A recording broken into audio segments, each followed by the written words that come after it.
One second. All right, now y'all can hear me for sure. But no roundtable tonight. Scotty is on the road traveling with his family, man. I wanted him to be able to spend some time. I know he only has his kids for a certain amount of time at this time of the year. So I wanted him to be able to spend some time with his family. And so we decided to push the roundtable back till next week.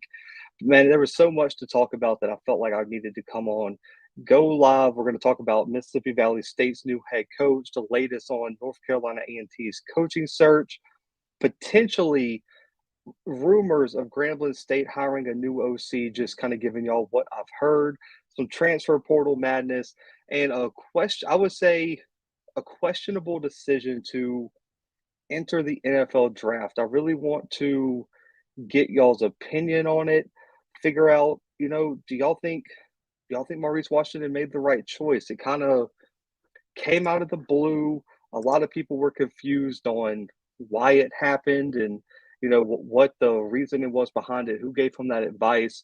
We're really gonna. I really want to get y'all's opinion on it, though. I'm gonna go ahead, open up the call lines now, and the call-in number is right there, man. 701-779-9585 is the call-in number as I get these call lines open before the show. But man, I'm hoping you guys all had a great holiday weekend. Um, National championship press conference is up now. We had both head coaches from North Dakota State and South Dakota State, 3 player representatives from each school. And I appreciate the NCAA for giving me the opportunity, man, to cover the national championship. It's been amazing to see how far this channel and also just us as a brand have grown because of you guys, man. So I want to give y'all a big shout out on that. But let's get right into it. We got some upcoming interviews, man. I wanted to let y'all know what's coming on the channel. Interview season is right around the corner. I have interviews set up with Lindsey Scott Jr. Incarnate Word quarterback, Walter Payton Award finalist.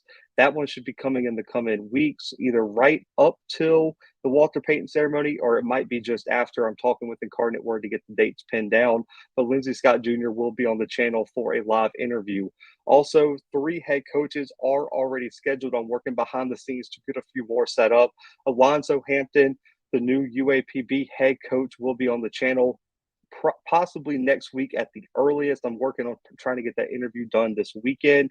It just depends. A lot of these coaches are out on just getting back from the holidays, getting over early signing day. So going to be working that out. Also, new Incarnate Word head coach Clint Killu will also be on the channel as well. And also new Townsend head coach Pete Shinnick will also be on the channel. He was the former head coach over at West Florida, a D2 national champion. I've been really wanting to highlight some new head coaches across the FCS. I'm working on getting Houston Baptist new head coach. I'm working on getting some guys from Morgan State, and I'm also going to be highlighting some All-Americans on the channel who made my All-American team and get them on the channel to talk about that. And we'll also have an interview with Alfonso Graham and Kendrick Whitehead, 2 guys going into the NFL draft from the FCS level. We've had Kendrick on before.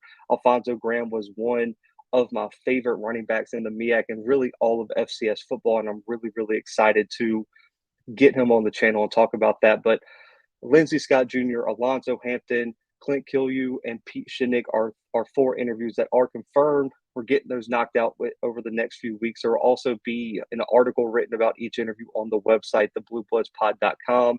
I really wanted to step this content up for you guys going into 2023. So getting head coaches for big time interviews was the next step. And I got some really, really big guests that I'm working really, really hard on to get behind the scenes for you guys, man. So check those out when those drop. More announcements will be coming on our Twitter, Instagram, and also the community page on the YouTube channel. But let's get right into it, man. Maurice Washington. Like I tweeted, man, this was most of the time you can kind of tell who's going to declare for the draft. I feel like everyone kind of has a good pulse on it. But in a really shocking decision, Maurice Washington, according to Grambling's recruiting page on Twitter, has announced that he's going to go into the NFL draft. This past season, averaged almost 10 yards per carry, put up about 600 yards, 7 touchdowns this season for the Tigers. I want to know in the chat, you can call in as well. Do you guys agree with this? Because I can see both sides of it because I think everyone understands that he's an NFL talent. He has the potential, he has the explosiveness, he has the athleticism, the ability to play at the next level. I don't think that's being called into question. It's just with the situation that transpired in Nebraska, you only have 1 year of production to show after that, and it was marred with injuries and marred with coaches not giving him the football. When he had the ball in his hands, it was electric. But did he do enough to garner a selection in the 260 plus picks in the NFL draft? That's my biggest question because the sad truth of the matter for me covering FCS football is FCS players have to do probably 5 or 6 times more than the average Power 5 player. It's a much tougher road to get to the NFL from the FCS. We've seen Eric Berrier, Cole Kelly. We've seen a whole list of people rack up all American awards, rack up yards, statistics, accolades, play on the biggest stage in national championships and conference championships and whatever against FBS teams during the regular season. But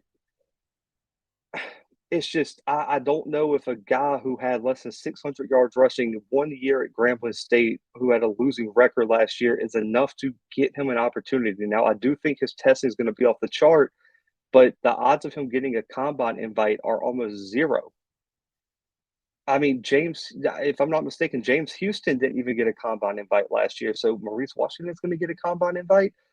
Now, the flip side that I have heard, because Twitter went berserk when I tweeted this out, is that there has to be some sort of underlying issue with his family, with the potential OC hire at Grambling that he didn't agree with, or I wonder what, because if you don't know, players can submit themselves into the NFL draft evaluation portal or whatever, get a draft grade back before they make their decision. I wonder if he got a higher grade than he was expecting or that we even know about. That's the only things I could think of. I mean, there has to be some sort of external factor that's driving this decision. And that brings me to the potential OC. I didn't really make a slide for it because it's not a lot of information, but I don't. Is it that he doesn't think the OC is going to use him correctly? That's a potential. I know Scotty and some other people tweeted out Kevin Sumlin and then kind of backed off of that. You know, Kevin Sumlin would be a big time hire, but he's kind of a pass first offensive coordinator. We know Hugh Jackson is a former quarterback coach, likes to air the ball out. I wonder if he just didn't think Grambling was going to utilize him enough and he was going to take his chances as an undrafted free agent and try to get on a roster. The one question I have about the OC hire, even outside of the Maurice Washington decision, is your strength of the team is in the offensive line and the running back room. Whoever you hire has to commit to running the football next season. Every single time Grambling committed to running the football, they had success and they had a great chance to win the game or they won the game. Every time they tried to put the ball in the quarterback's hands and not run the football effectively, they lost the game or the momentum swung like in the Bayou Classic. I just this decision makes no sense to me. Although the Grambling offensive coordinator thing, I see a lot of excitement, but not a lot of tangible evidence of who they're going to hire yet. I just I really hope this kid succeeds. Coming back into 2023, I thought he was probably going to be one of the top running backs in the SWAC, and if they used him correctly, he had a chance to be an all conference player, an all American player, even potential wise. But I don't see it. And I know some people are going to say his athleticism is enough, but I thought he needed more time. I thought another year in the system would have done him well. If he comes back, runs for 1,000, 1,500 yards, we could be having a different conversation. But also, we're at the point now. He declared early. He's not even eligible according to Emory Hunt and Stan Beckton of NCAA.com and CBS Sports, because he declared early and he's not a senior. I don't even think he's eligible for postseason all-star games. Can't go to the Senior Bowl. He potentially, if I don't know what the Legacy Bowl rules are, he potentially couldn't even go to the Legacy Bowl. So he might not even get another game this offseason to show his skill set, which further makes this decision questionable. So I'm just hoping that he got the right advice, that this wasn't just a off the cuff type move, and that he really and truly got some good advice, because to me this is a worrisome move and I don't see this working out in the long run. I mean, undrafted guys can turn out to be superstars. I get it. But man, you're betting on yourself a lot, because now you're fighting for a roster spot rather than having a few years guaranteed to grow into the NFL system. To be an undrafted free agent, you have to be a dog. And I believe he can withdraw his decision. I saw two questions. I believe you can withdraw as long as he doesn't sign with an agent. If he signs with an agent going into the draft, I believe he cannot come back once he signs with an agent, man. But let me get to this call right here. 3438, you're live. What's up, man?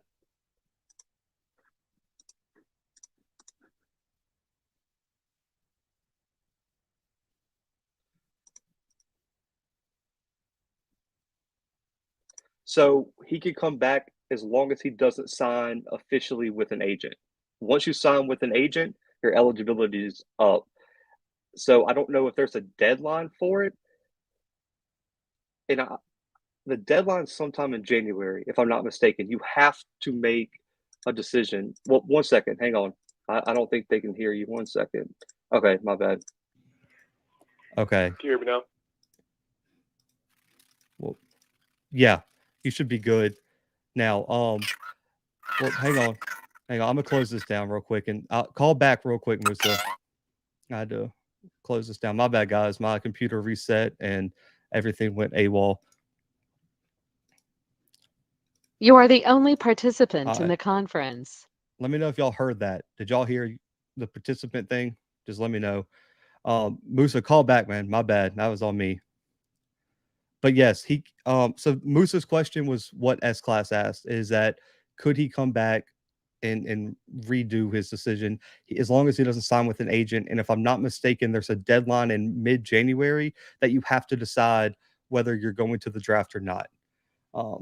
So okay, so y'all heard that. We're good. You can call back, Musa, man. I'll take your call immediately. But moving on real quick. Mississippi Valley State hires a new head coach, Kendrick Wade. The press conference will be, if I'm not mistaken, January 11th. January 11th, they're supposed to introduce it at the gym. I believe they're going to have a live press conference, all that good stuff, man. So Valley finds their guy, and here comes Musa back right now, man. I'm going to get to Musa. That's not my place. Hey, you're live again, man. That's my bad. This is all good. Can you hear me? Yeah, you're good. Loud and clear. Okay. Yeah, no, I was just calling to see about the withdrawing from the draft before a deadline, or like you were saying something about an agent. Like, can he go back into college eligibility? I think he got like 2 years left too, if I'm not mistaken.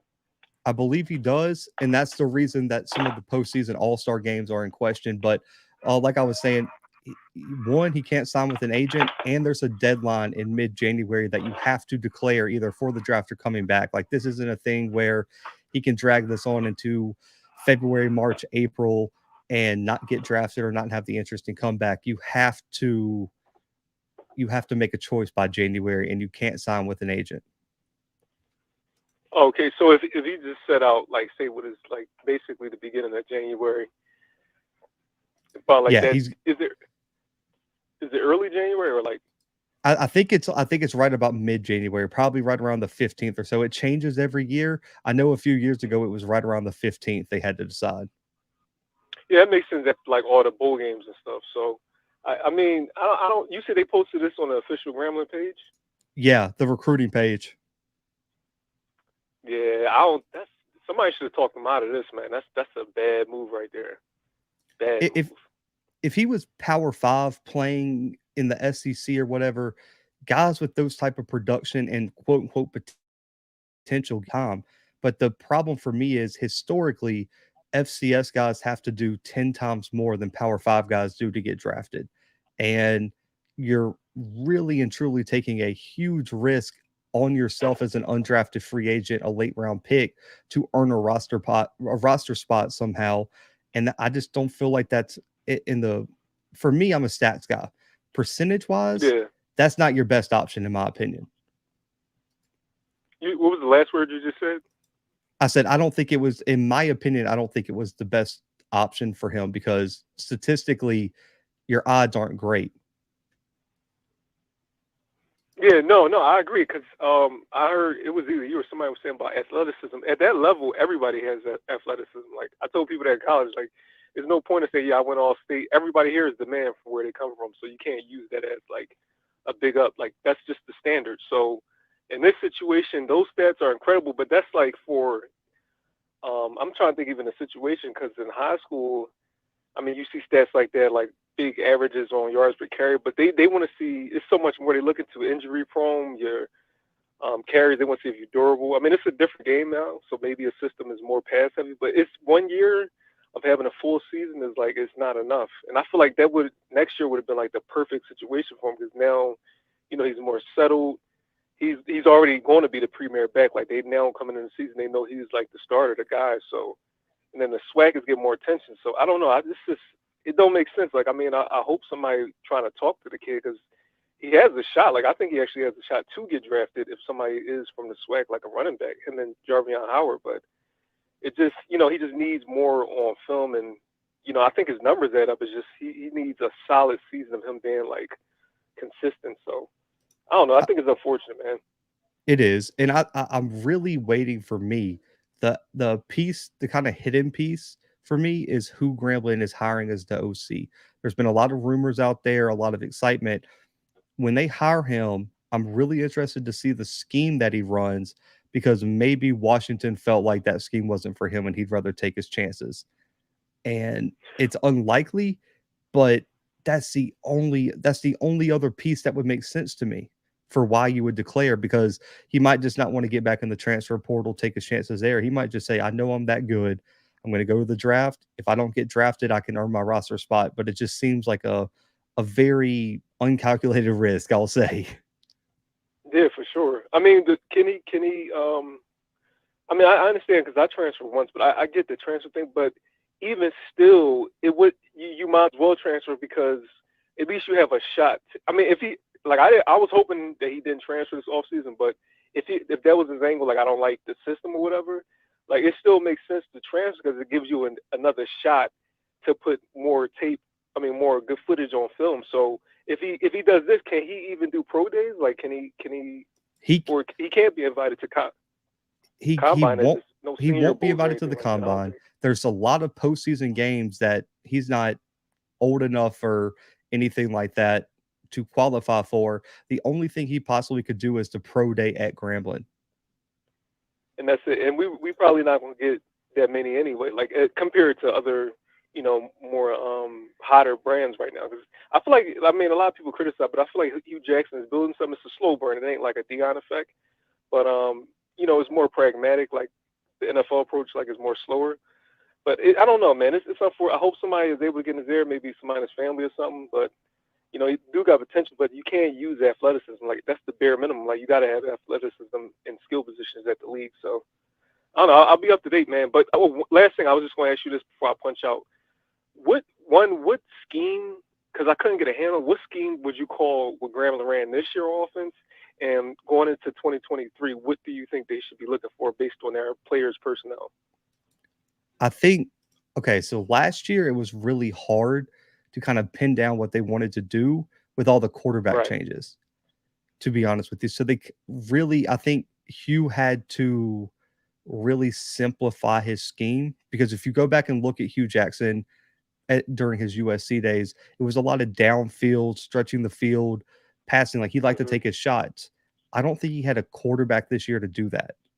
He had to kind of run like an RPO type scheme where he had a lot of athletes and you had to put them in space and go make plays because your quarterback was a weakness. The thing that shocked me with Hugh is that he would never commit to running the football, because when you look at that roster, you have questions at quarterback. And then when you benched, Hawkins, you had a true freshman quarterback. You had a really strong offensive line, and Rash was your only real threat at wide receiver. The obvious thing, someone who has never watched football before would say, you better run the football. That's how you help out a young quarterback who's trying to fit into the system. That's how you make up depth and explosiveness at wide receiver, is you make people commit to the box, take advantage of the numbers downfield, go deep, and get some more favorable matchups. I don't feel like Grambling did that. I feel like Hugh last year, the reason he's getting a new OC is that he wants to probably take a step back into a CEO role and let the OC call Right. the plays. Because last year, with the whole Art Browse thing, I felt like they were behind the 8 ball, and Hugh had to take a much bigger role in play calling and offensive development than he wanted to initially his first year as head coach. Yeah, it kind of seemed like it on the sidelines. Like you could see him being like frustrated a lot by the play calls. Like I don't know. It seemed like a lot of times it was like he wasn't in lieu of what the program. I mean, what the installs was for the week. Like he kind of, you know what I mean. And for me, he's an offensive dude, so it seemed like coming from the NFL, like why is there such a like not fluidness in the play calling? Like it just seemed like it was just disorganized. So I think this year it'd be a whole lot better because he got more time to prep for it. So we'll see. Hopefully they get somebody that's got a good strategy coming in. Hey, for sure, man. But Hey, I appreciate it, man. I appreciate ain't you gonna hold calling the in, line up. man. Appreciate it. And I do think the hire, you're going to see more chemistry between Hugh and whoever he hires. But moving on back to Valley, man, announced that Kendrick Wade is the new head coach. I know there was a lot of talk surrounding who was going to be the head coach here. Now, with Valley making this hire, there's only 2 FCS programs that do not have head coaches for next season.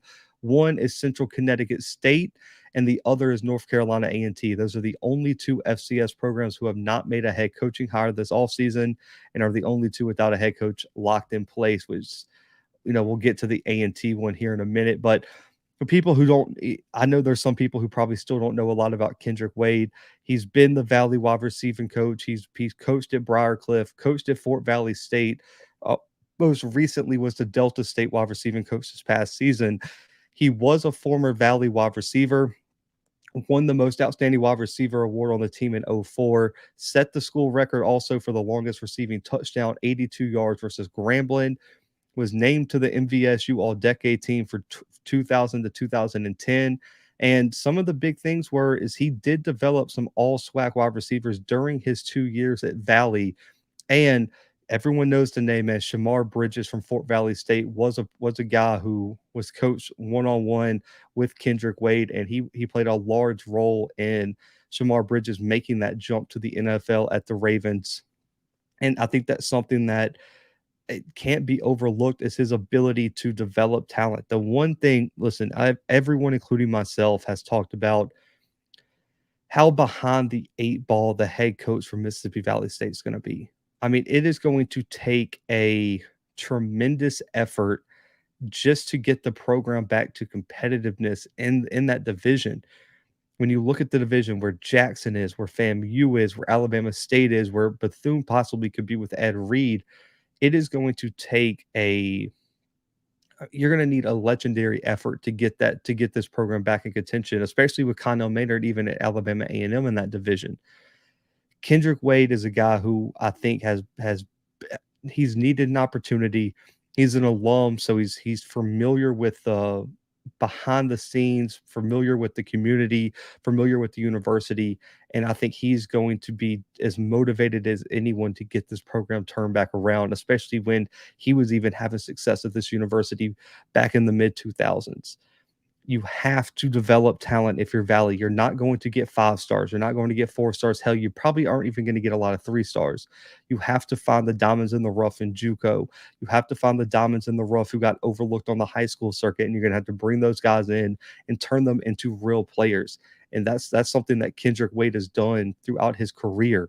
And I think a lot of people I've talked from Valley are really, really excited to see what this hire could be. 7844, you're live. Blue, what's up? What's up, man? Blue, I got 2 quick questions, man. I wanted to ask your opinion because I don't know if I missed it or didn't hear. What do you think about the potential hire on the OC at Jackson State, the guy coming from Liberty? I thought that move was a freeze offense, but maybe he was running the show. Do you know anything about it? Okay, so you're talking about Maurice Harris. And I'll go ahead and address this, but he was a co-offensive coordinator with I'm blanking on I think his name was Ken Alston. They were co-OCs under Hugh Freeze. Ken Alston went with Hugh Freeze to Auburn and is going to be, I believe, the quarterback coach for Auburn. Maurice Harris was probably not going to be kept in Jamie Chadwell's new staff, so he was probably looking for an opportunity.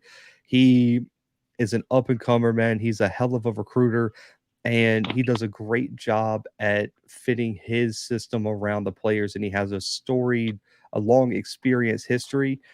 If Jackson, if everything that I've heard is confirmed, that's going to be a hell of a hire. And I think TC is going to be able to step back into more of a CEO role because Maurice Harris has the experience and the talent that TC doesn't even need his hands involved in the offensive system. Does he run a more up tempo scheme like yeah? Freeze, I mean, up tempo spread? Yeah, he does. I mean, he comes from the Hugh Freeze, Gus Malzahn, that type of coaching tree. I mean, it's the spread. It's you kind of like you're going to have 4 or 5 plays that look exactly the same. They're going to do different things. They're going to be fast paced. They want to get their athletes out there and they just want to out athlete you. And that's what they're going to do, man, especially if you have an athlete at quarterback. And when you look at what Liberty and Maurice has historically been successful with, it's been dual threat guys. And when you look at Philip Short and some of the guys that Jackson has been recruiting, the Philip Hatter or Hatton, whatever his name is, both of those guys fit the scheme very, very well. So it all kind of, it seems like it's all making sense on who they're hiring and who they're recruiting at the quarterback spot. Okay. On Short, I've heard a lot about Short because I'm here in Jackson. So Short has a really big name around the local area. Everybody thinks he's going to be a good quarterback. But I was looking at Hatter, and when you look at his stats and you go look at some of his games online, man, it looks like the man should be ranked because he's putting up gaudy numbers, but he's just playing against poor competition, Blue, or do you think he's just gonna diamond it and eat in the rough? Because I hadn't even heard you talk about him, and I know you'll be up on recruits. I'll say this. Do you think he's just over? I hate to say a kid overhyped, but he's not overhyped. What happens, and I think anyone who's been around recruiting can speak to this. One, a lot of schools do a terrible job scouting, especially a lot of schools not at the highest level of college football. And two, I do think sometimes stats can be overrated. A lot of times talking to coaches, especially at the FCS level, they're not necessarily looking at stats, especially at the JUCO level too. They're not really looking at stats. Definitely.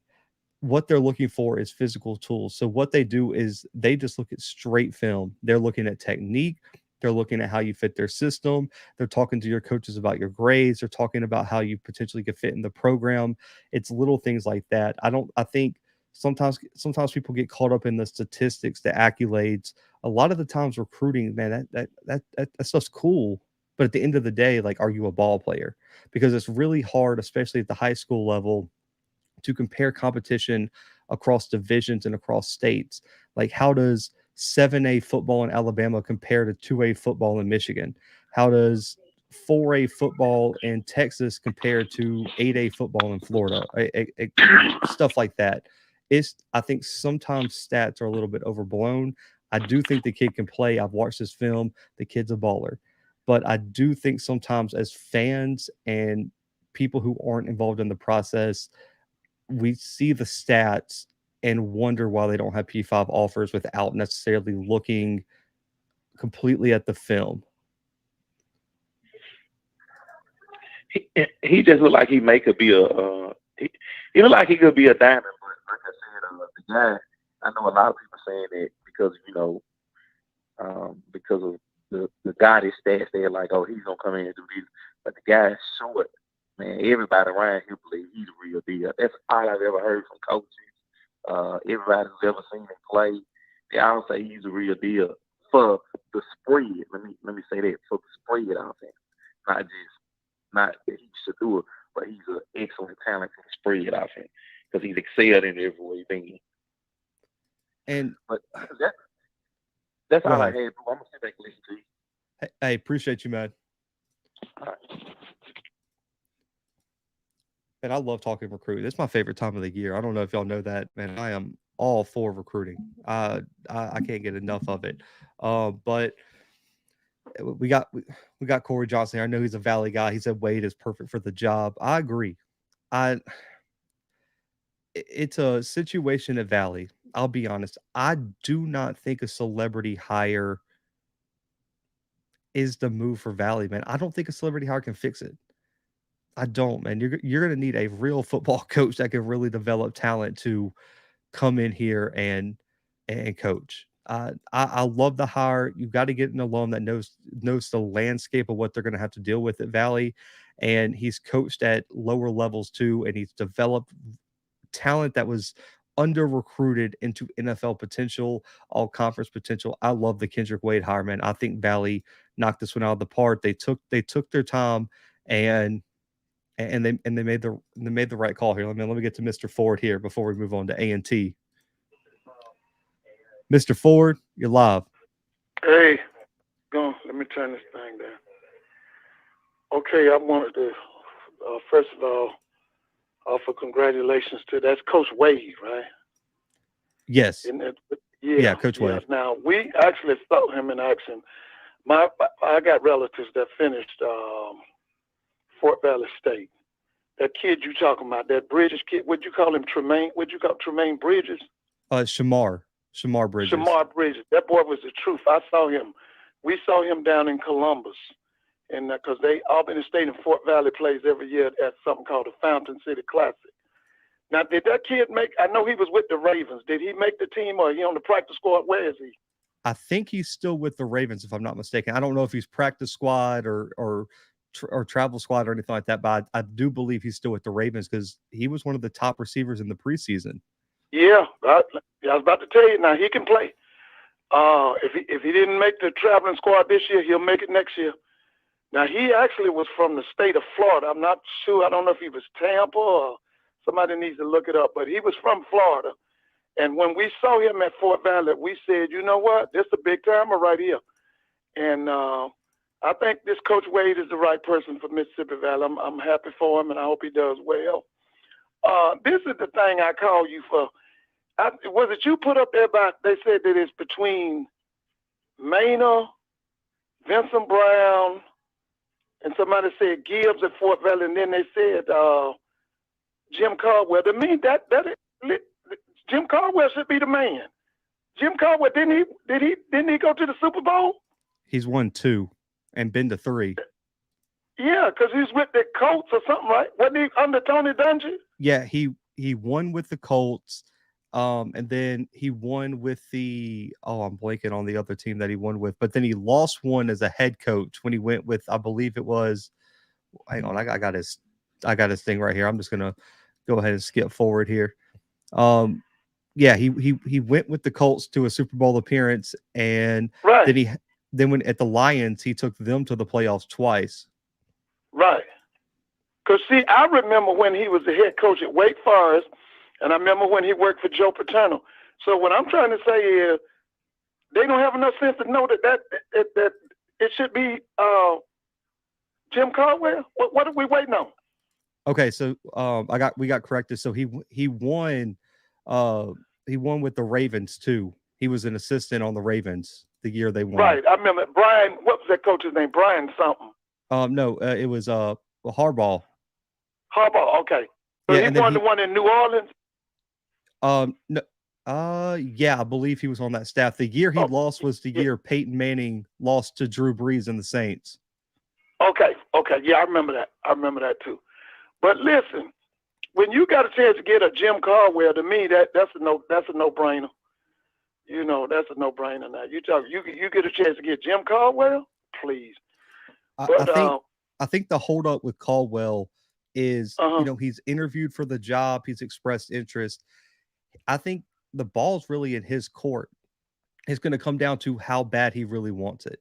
I think that's the holdup there. It's not that A&T is holding off on him to interview other candidates. I just don't think he's committed to the job yet. Oh, okay. Okay. All right. But I was just saying, now, if he committed, the job should be his. Because who else brings them kind of credentials to the table like a Jim Caldwell? Now, Listen, I wish I'm we with had him in you. the SWAC. I would say I might be a little biased because I really, really like him as a coach. Jim Caldwell's a game changer, but if you don't go him, I don't understand how you don't give the job to Vincent Brown. He's deserved a head coaching job 5 years ago. I don't understand Right. how he hasn't been a head coach Right. before. Yeah, he was a favorite of Bill Parcells, I think, when he was with the New England Patriots. Yeah, he was a 3-time All-Pro for the Patriots. Right, that's right. He's from Atlanta. I saw him when he was in high school. He went to a high school called Walter F. George High School. Yeah, I saw him. He was, I'll tell you who recruited him. The guy who was, he was Jerry Rice and Willie Totten's coach. He came here and got him. They called him the gunslinger, Cooley. Cooley took him from Atlanta down to Mississippi Valley. That's how he ended up in Mississippi Valley. And he was like a 3-time All-Conference, 2-time All-American, and was a second-round pick out of Valley. Mm-hmm. And wasn't he didn't he work at University of Virginia? And was he on that staff when Mike London won that FCS championship in Richmond? He was on the 08 national championship team too. That's right. Yeah, I remember him. And he was at Howard too. He was at Howard with Mike London. He's been with Mike all the way since Richmond, pretty much. Since 08, right. He's been because he started out for London as the D-line coach, and then he kind of went up to DC, and he's been the DC/associate head coach for like the last 3 stops, and they've had success everywhere they've been, which usually that leads to a head coaching job. So it's really surprising to me that no one's pulled the trigger on them yet, because in my opinion, if it was anybody else, they would have been a head coach already. I know William and Mary doesn't want to lose him, but he's the guy. And the only thing I could think of is if London leaves or does something like that, they already have something in place where Vincent Brown's going to be the next head coach at William and Mary. Well, let me say this to Elvin Price. No, I'm not trying to compete with Blue, but I'll compete against you. How about that? Now, Blue know more than I know. But I tell you what, Elvin, I bet you I know more than you know. How about that? Okay. I'll go against you, Elvin. But let me say this, Blue. When Cooley would come to Atlanta, I remember he went to that boy's school. I'm not that boy, but he went to Vincent Brown School. He went in and recruited. He didn't go and get one or two of the players. He took something like 17 or 18 players from that one school back to Mississippi Valley. That's what he did. I just want Wade to be successful, man. I've talked to some people who know him personally, and they said he's such a good guy. He loves Valley, and I just want him to succeed. Like, I was talking to some people last night. I'm not rooting for anybody, man. I'm just part of the media, so I don't really try to pick too many favorites, but nothing would make me happier than Valley winning the SWAC in the coming years. That would be legendary. But let me tell you something. The only thing, and now you know how football is. Valley has one of the lowest budgets in the SWAC. I think what they got, lowest. Like $3 million. What they got, $2 million or $2 million? $3 million. They have the lowest budget in the entire FCS.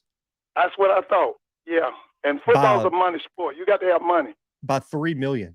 They have the lowest budget by like $3 or $4 million in the FCS. Yeah. Because, see, I remember when, and this was great, Jay Hobson, and then it was Fred McNair. They only had $4 or $5 million, and they were dominating the SWAC. They were dominating the SWAC, and they had a athletic budget of about $4 to $5 million. Now, I don't know what is that Alcorn's budget now. I think it's went up a little bit. I think it's probably somewhere around 5 or 6 still, but I think it's a little bit higher. Well, let me ask you my last question. What about Arkansas Pine Bluff? What's their budget? I need to look that up. Ooh, off the top of my head, I one time I think it was $7 million, wasn't it? Theirs is higher than people would expect. I know that. Yeah, because it was higher than Alcorn. because if I'm not mistaken, PV has the highest budget in the SWAC. Yeah, if I'm not they got mistaken. the highest budget. And then Right. At one time, they were spending $19 million. That's more, man. That's more than some upper level FCS teams. Yeah. And let me see. Now, one time, Alabama State was $12 million. Alabama A&M was $12 million. And I think Texas Southern was at $12 million.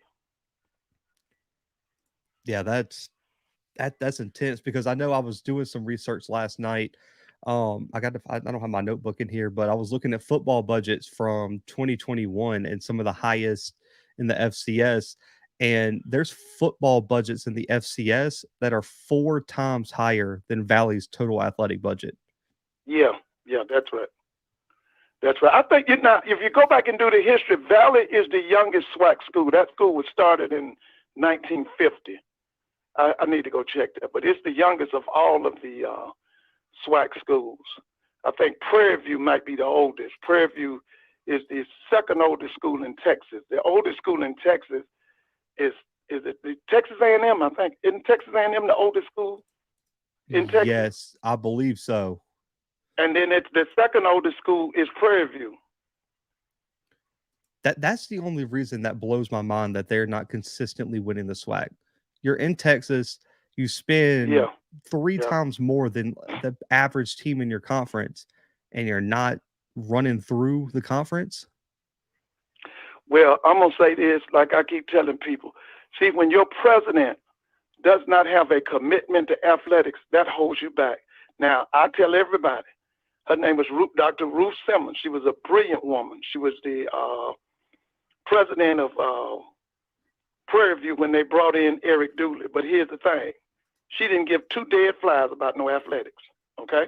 And so that's why Dooley was able to get away with a mediocre record of 20-17, because she didn't care about it, even though they had all that money out there. But that's what you have to understand about it. See, if your president, like I tell people about FAMU, see, the biggest problem Willie Simmons got is his president, okay? Because his president is not committed. We don't know what that girl, they're getting a new female athletic director. I think it's Tiffany Dawn Sykes. We don't know what she know. We got to see what she know. Okay? All right, look, Blue, I ain't gonna hog the line. Let me let it go. Hey, I appreciate you, man. I will say I have talked to, because if I'm not mistaken, South Carolina State and FAMU both got newer athletic directors. Who one's Tiffany Dawn Sykes, and it's Dr. something for South Carolina State. They seem to be really in tune. And Tiffany was up at Dartmouth, if I'm not mistaken. Yeah, that's right. That's right. And Dartmouth had a legit athletic program. I'll say that. For Ivy League schools, they are legit, and they have consistently competed for the Ivy League championship year in and year out. While she was there, she's on athletics, and I don't think she would. In my opinion, I don't think she would let athletics fall by the wayside. And listen, remember Calvin Hill? Calvin was Yale. That guy, Fitzpatrick, he was Harvard. We've had some good players to come out of that Ivy League now. We've had some good players, but I remember Calvin Hill. Calvin Hill came out of Yale, I believe. I need to go look that up. I think. You remember Calvin Hill? Yeah, the name sounds very, very familiar. That's Grant Hill's daddy. Calvin played for the Dallas Cowboys, and once he left the Dallas Cowboys, he was big-time Rookie of the Year, I think, out there, and then he went to the Cleveland Browns. But that's Grant Hill's father. Now, Grant Hill's mother, she was roommates at a place called Smith College with Hillary Clinton. She was from New Orleans. I want to say Green Bay. Was it Green?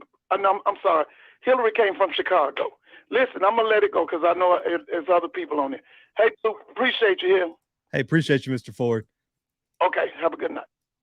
Also, I looked up. I know Mr. Ford just hopped off the line. I just looked it up. PV is spending pretty much the FCS average on just football. So PV spending almost a little over $3 million just on football as of 2021. The FCS average is like 3.3 or 3.4. So PV is right there in terms of average spending for the FCS, and just in football. And in terms of total athletic budget, man, they are up there.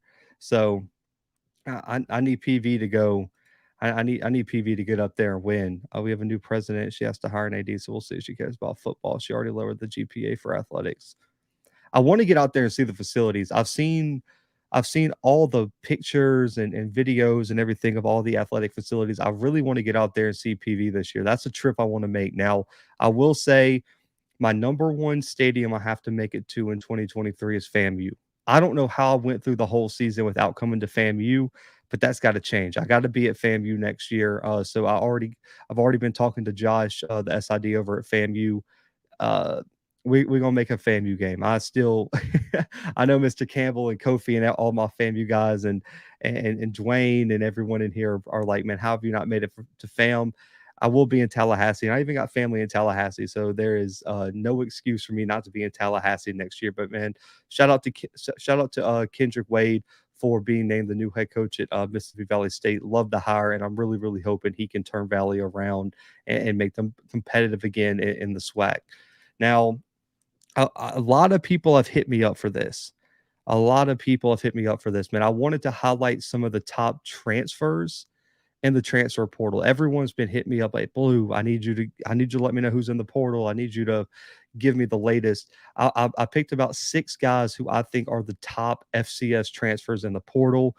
And a few of these guys announced today. The first one, out of nowhere, I'm still in shock that this guy transferred. I texted my guy Jimmy Beal, the running back coach at Montana State, and they just said he was looking for a fresh start. They said it was a kind of a peaceful transfer, I guess, and he just wanted to try his hand somewhere else. And Isaiah Fonzie is the all-time leading rusher in Montana State history, is a first-team FCS All-American, multiple-time Big Sky All-Conference selection, is, in my opinion, when healthy, is the best running back at the FCS level.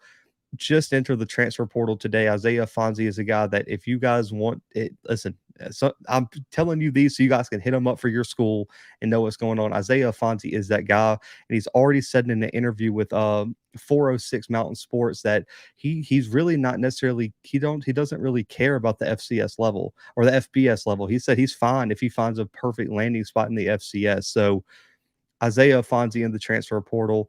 Corey Bullock also really shocked me. It was one of the first transfers out of North Carolina Central this year. He's a 2-time MEAC All-Conference selection, both times first team, a box-to-row HBCU All-American selection, was a Celebration Bowl champion this year. Everyone knows how I feel.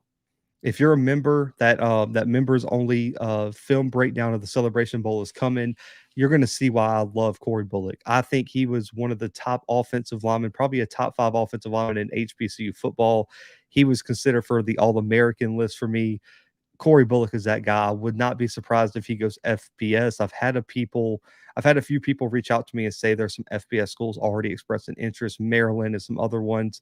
So stay tuned on that. But I would love to see him stay at the FCS level and come out and be an All-American next year, because he is that guy and he is an NFL talent. And I was really hoping he stayed at Central and was the next great offensive lineman out of there.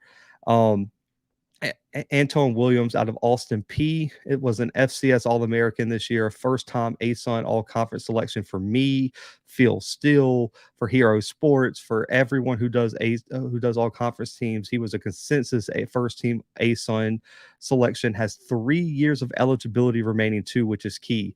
Bullock and Afonso only have 1 year remaining. Anton Williams out of Austin P has 3 years of eligibility remaining. So this is the guy who could come in immediately, start, and offer multiple years of production at whatever university he decides to go to. So I love Antoine's game. He's a very, very rangy, athletic linebacker, can play multiple spots in the front 7, can rush the passer really well, and does a great job at forcing turnovers. I think Antoine Williams is going to land somewhere really nice, and he is a huge addition for any team that could pick him up out of the transfer portal. Now, 3 guys who have been in here for a little while, but I haven't had a chance to highlight them. Elijah Anderson Taylor, me and him are working behind the scenes. He's probably going to come on the show and make his transfer announcement. I know a lot of you guys in the chat who follow me on Twitter have already hit him up. He holds offers from Alcorn State and some other HBCU schools. He was my Big Sky Defensive Player of the Year this year, was a second-team FCS All-American selection. The kid was all over the field for Northern Colorado. He is a guy who I think could come in immediately and start, has multiple years. I believe he has 2 years of eligibility left. And Elijah Anderson Taylor is a guy that I would really look out for in the portal. And he is not afraid to say he's ready to come FCS, holds a lot of FCS offers along with a handful of FBS. Now, Christy and I believe it's Christy Kanu out of Southern Utah. He was a first-team WAC all-conference selection. This guy plays guard. He's 6'4", 300 pounds. Had an 84.1 PFF run blocking grade. If you don't know how the PFF grades work, somewhere around 70 is good. 85 and above are pretty much elite. So he's a legit run blocker. He's a load. Was one of the best offensive linemen in the WAC or the WAC this year. I would look for Kanu to probably go FBS if I had to imagine. But I know a lot of people were hitting him up, promoting their schools on Twitter. So look out for it in Kanu landing somewhere at a high level. And then finally, I forgot to change his picture, man. My bad, Caleb. But Caleb Culp, I've had him on the show. A lot of Jackson State fans have been hitting him up. I know a lot of HBCU fans have been hitting him up. Played it Incarnate Word, is a 2-time first-team Southland all-conference selection in 2 seasons. I want to repeat this. The stat I'm about to read is in 2 seasons in Incarnate Word. From the safety spot, he has 195 total tackles in just 2 seasons from the safety spot. Caleb Culp can play everywhere, man. I've seen this kid play in person. He is legit. He also is 3rd all-time in Incarnate Word school history for single-season tackles with way over 100 last season. Caleb Culp is an instant game changer. Entered the transfer portal after head coach G.J. Kinney took the Texas State job. I haven't really been keeping up too much with the offers, but instant game changer at the safety spot, especially if you need someone who is not afraid to come up and make a play. And on top of that, can get back and play in coverage and force some turnovers. But 195 career tackles in just 2 seasons for Incarnate Word. The kid is different. We've had him on the show. You can check out our interview with Caleb. I know there was a few guys who went back and watched it and commented that I needed to recruit him to their school, but my guy Caleb's looking for a home, and you can follow all these guys on Twitter and keep up with their recruitment. But those are my top 6 FCS transfers in the portal right this second. There's been some other big ones, but they're already committed and or have signed somewhere. But we're going to end the show talking about candidates for North Carolina A&T's head coaching spot. And we'll start. I wanted to give y'all some information. I know there was a lot of talk about a lot of these candidates, but I really wanted to kind of give y'all a breakdown of what each of these guys would bring to the spot. Vincent Brown has coached at Virginia, been a linebacker coach at Richmond, a co-DC for UConn for 3 years, was an associate head coach and defensive coordinator at Howard, and has spent time as the DC/head coach at William & Mary right now, has been there since 2019 and helped William & Mary get all the way to the quarterfinals this year, and also set a school record for wins in a season this past season under head coach Mike London. His playing career, everyone knows, man, it's storied. He was a linebacker for Mississippi Valley State back in the mid-'80s, was a Kodak All-American selection, a second-team AP All-American selection, 3-time SWAC All-Conference, set the school record at the time for career total tackles with 570.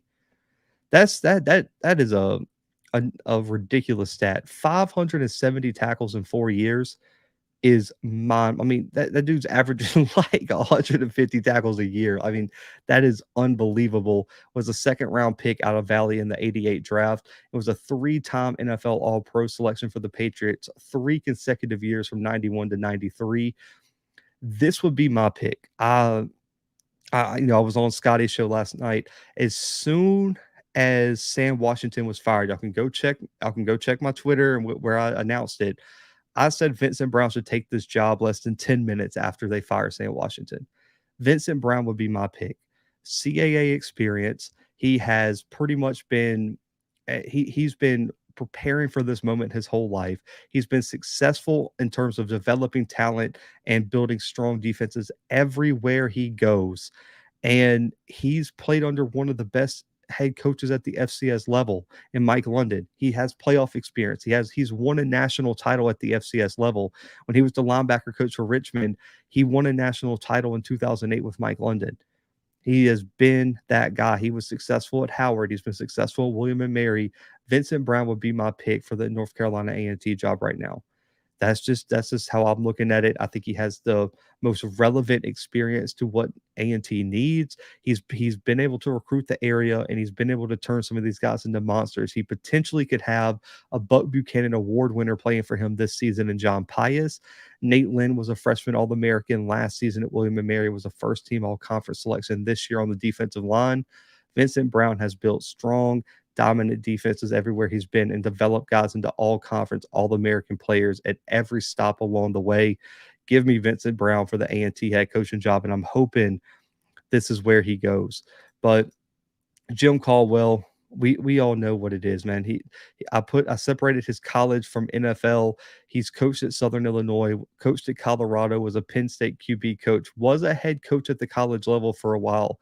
I don't know if a lot of people remember this. He was the head coach at Wake Forest from 93 to 2000. A 26-63 overall record, 12-52 in conference, won one bowl game in 1999, which was the Aloha Bowl. Only had one season above 500, which was that 7-win season when they went to the bowl game and won. Didn't have a lot of success at Wake Forest. That's a really, really tough place to succeed, especially at that time. Wake Forest really didn't start clicking to the late 2000s anyway. At the NFL, man, a two-time Super Bowl champion as the head coach of the Indianapolis Colts, 26-22, 2 playoff appearances and a Super Bowl appearance in which he lost to the New Orleans Saints. And it was also the Detroit Lions head coach for a few years, where he went 36-28 with 2 NFL playoff appearances. So plenty of NFL experience. Has head coaching experience at the Power 5 level, has coached at all levels from FCS to P5, from the Big 10 to the Pac-12. He's been around. The experience is undeniable. It would just be, I think that like I was talking to Mr. Ford, I think the holdup is the commitment from Caldwell right now. Does he want to come back into college coaching? I know some people in the chat were talking about he's been out of coaching for a little while. He is getting a little bit up there in age. Does he want the grind of what college football is, from the transfer portal to the recruiting trail? It is a 12-month, 365-day-a-year job. In the NFL, you get a little bit of a break. You can take vacations. It's Nick Saban and Bill Belichick talk about it all the time, is that it's a different lifestyle. Is he ready to commit himself to coaching full time and building this A&T program into a contender in the CAA? That would be my biggest question as well, is how is he committed to that grind? And he hasn't been a coach since 2000 was his last year at Wake Forest. So many things have changed. Has he been out of it too long to readjust and remold his coaching style, his recruiting ability, and things like that to match what A&T needs to succeed right now at A&T? Those would be my biggest questions. Now, the other candidate I know a lot of people are talking about is Connell Maynard. I don't think this is very likely, but hey, there's a lot of rumors he's been interviewing. This is his it's alma mater. So he's a 2-time MEAC all-conference selection there. I mean, he's done this. Coached at Fayetteville State as a QB coach, was the Philadelphia sole offensive coordinator for 2 seasons, went back to Fayetteville State as a QB coach before taking over Winston-Salem. Everyone knows what it was. 45-6, 3 CIAA division titles, 2 championships at the CIAA level, the Division II national championship appearance in 2012, 2-time Black College national champion, and had a 6-3 record in the D2 playoffs at his time at Winston-Salem State. Hampton didn't go as well. 2014 to 2017 had a losing record overall. And at Alabama A&M right now, 29-20, was the 2020 SWAC champions and was the 2020 Black College National champions during the COVID season, which is why it's 2020, because it got pushed back to the spring. They beat UAPB. There's no Celebration Bowl. The MEAC doesn't play, so they are therefore the Black College National champions that year. So these are the 3 choices. I know Gibbs from Fort Valley State has also been thrown out there. There's a few other names. I personally haven't heard enough to put any of those other names on this list. The 3 names that I've heard are Jim Caldwell, Connell Maynard, and Vincent Brown. So I want to know, I got to check the poll on my phone because for some reason StreamYard won't let me see it. I want to see who you guys voted for as y'all's pick for who should be the next head coach at North Carolina A&T. I don't even see the poll anymore. Damn. RIP to the poll. But I know Jim Caldwell and and Vincent Brown were winning last time I saw it. But I want to know. Listen, call in if you're an A&T fan or just anyone. Really want to hear your opinion. Who should A&T hire, and when is the decision going to be made? Like I said earlier, if you're just now tuning in, there's only 2 FCS programs that have not made a coaching hire yet: North Carolina A&T and Central Connecticut State. No disrespect to CCSU, but that's probably not a school A&T wants to be mentioned in the same sentence as schools without head coaches. That's not the place to be. And so I think they gotta make this within the next week. Recruiting's getting behind, and I think people are getting a bit restless around the program. You have to make a hire. You can't be the last FCS program to make a hire this year unless it's just a superstar hire. I think there's 2 of them in here. You got to make a move eventually, and I need it by next week. Just in my opinion, you have to make a decision because people are going to start asking questions. There's going to be a lot of noise around the program because I think the firing of Sam Washington, as you saw on the show when I was doing that one, a lot of people didn't agree with the timing of it. It was really weird how they handled the whole situation where he pretty much wins out on the season up until Gardner Webb and has a chance to win the Big South, a chance to get to the playoffs. They lose that final game and you fire him. I understand the season didn't play out necessarily at the beginning how you wanted it to, but I felt like like I said, I felt like he did enough to potentially keep his job. I didn't necessarily agree with the time. Like, if you were gonna make a change, make it the week after the Gardner Webb game and give yourself some time to have a proper coaching search. Instead, you kind of sat on their hands for a handful of weeks after the season ended and let all these other programs go out and conduct their coaching searches and hire it. And now you're sitting here as the second to last team to make a coaching hire. Now, you got a solid list. You have all guys who have won championships at various levels, has a lot of experience, but I so it still doesn't sit right with me on how they conducted everything here. Because when I'm looking at the candidates, you got a great NFL coach in Jim Caldwell, a lot of great experience. I think it would be a quote unquote splash hire, not really a celebrity hire, but a hell of a hire at the FCS level. Got a longtime CAA national champion guy who has been he's been due for an opportunity. And then for me, no offense to Kano Manor. I love him. I can't wait to talk to him at SWAT Media Day. This is not a shot at him, but how much of an upgrade is Kano Manor over Sam Washington? Because I don't think it's a huge jump up in terms of a different tier of head coach. I really don't. Maybe I'm missing something, but they both have conference championships. They both have Black College National Championships on their resume, and they're both connected to the university. It's just as I need an A&T person to maybe clarify this, or even for an outsider's perspective like mine. I don't think that's an upgrade. I don't. Maybe I'm missing something, but I don't think Kano Maynard. If you're going to fire Sam Washington, go out and get a big time upgrade. Don't. I feel like it's a lateral hire for me, and I wouldn't say it's a huge downgrade. Owen, I think Kano Maynard is a solid coach, and he's an alum and everything like that. But I don't understand the risk because Owen, me and you talked about this on the episode where of the firing of Sam Washington. Why do you want to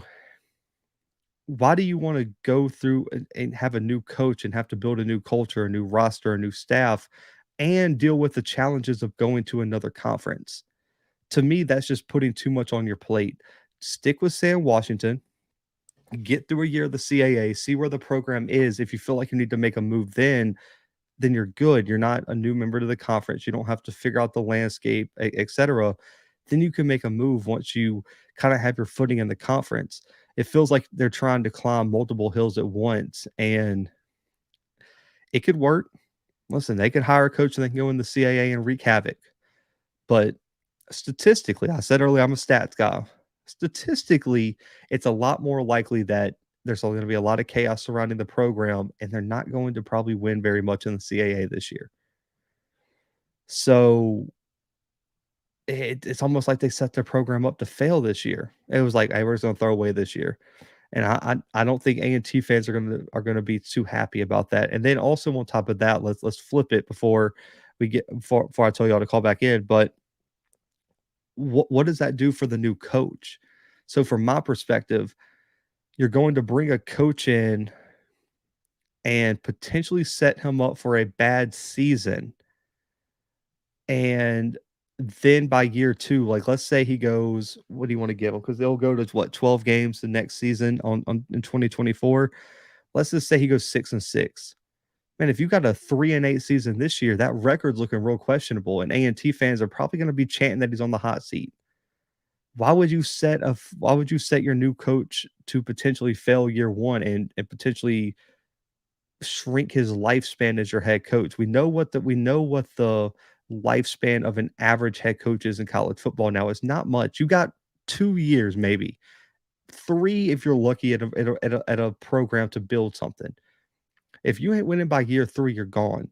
So you're pretty much bringing in a new coach and saying, yeah, you got 2 years, because the first year we're not setting you up with much. There's a lot of transfers out. You're losing Jacob Roberts. You're losing, if I'm not mistaken, Tyquan King's in the portal. You're losing Tootin at running back, who's transferred to Boston College.